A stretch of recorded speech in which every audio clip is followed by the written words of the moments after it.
I've been watching Glenn Beck for a long time, and I saw him say that Ron Paul supporters are basically all terrorists and that the Army should watch Ron Paul supporters. Then he became Ron Paul's biggest buddy. I watched him come out repeatedly and demonize the 9/11 Truth Movement or anybody who questioned anything the government did. And then when he said he was going to expose the FEMA camps and he thought they were real, I said, look out, folks, this is his MO. He acts like he's on our side. He acts like he's really investigating. And then he sucker punches you once he's gotten your confidence. And I was able to call it weeks before that he specifically was going to build a straw man argument and go after some of the fake stories of false FEMA camps like the Amtrak train station and a few others. And exactly what we predicted is what he did, using the straw man argument. Oh yes, there are real FEMA camps, and there are bills and legislation, and Americans have even been held in FEMA camps before during demonstrations in Seattle.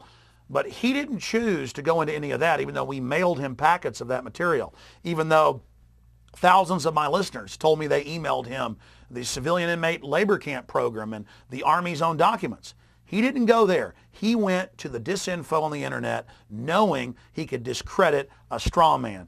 And that's what's so despicable about Glenn Beck, is that his propaganda is so shoddy that it's just amazingly predictable. And he's done a lot of damage, though. He has legitimized that they're not building a gulag archipelago.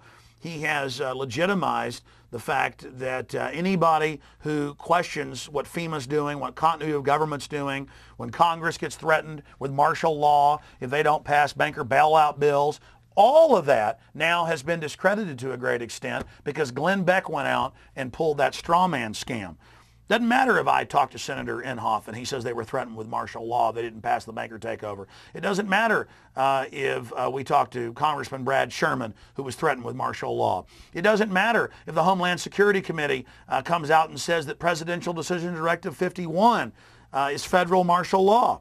It doesn't matter if the LA Times reports that under new Federal Reserve powers, they can hijack or take over any corporation or company they want in the United States. It doesn't matter what all the executive orders state about forced labor and roundups and FEMA camps and taking over transportation. None of that matters because Glenn Beck has gone on TV and said none of it's real. Glenn Beck's also gotten on television and said there's no such thing as mass graves, even though Colorado has an executive order setting up mass graves and incinerators during plagues, even though the CDC admits they have plans for mass burials and crematoriums during plagues. It doesn't matter if I have the internal documents from the state of New York where they went around and talked to all the big cemetery owners and said, get ready for mass flu releases. Can we bury tens of thousands of people per acre on your property? It doesn't matter if we have all these secret documents. It doesn't matter if a lot of this has been declassified, because on every case, Glenn Beck goes down the line discrediting it by making up these straw man arguments.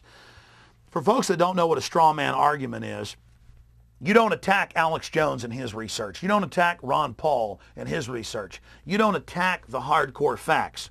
What you do is you go out and find some goofy conspiracy theorist or some nut, or you even have one of your people go out and put out a ridiculous theory that is easily proven to be false, and you discredit that straw man instead of discrediting the real evidence and the real information that's been put forward. And that's why I've been honored to be part of this film, because the information presented here is going to document without a shadow of a doubt that there are indeed FEMA camps out there and a huge system of shadow government and continuity of government that's been set up and developed. I mean, they've had CIA aircraft flying around in the Americas that have been chartered to carry kidnapped people to be taken to torture camps, and the planes have crashed full of cocaine in Mexico. Yes, torture is real. Yes, FEMA camps are real. Secret black sites or ghost sites around the world are real.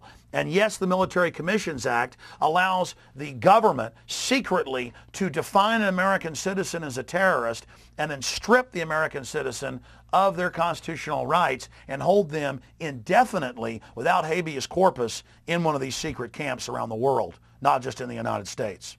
This is a test of the emergency warning system. In the event of a real emergency, this system would be activated to provide you with the necessary information.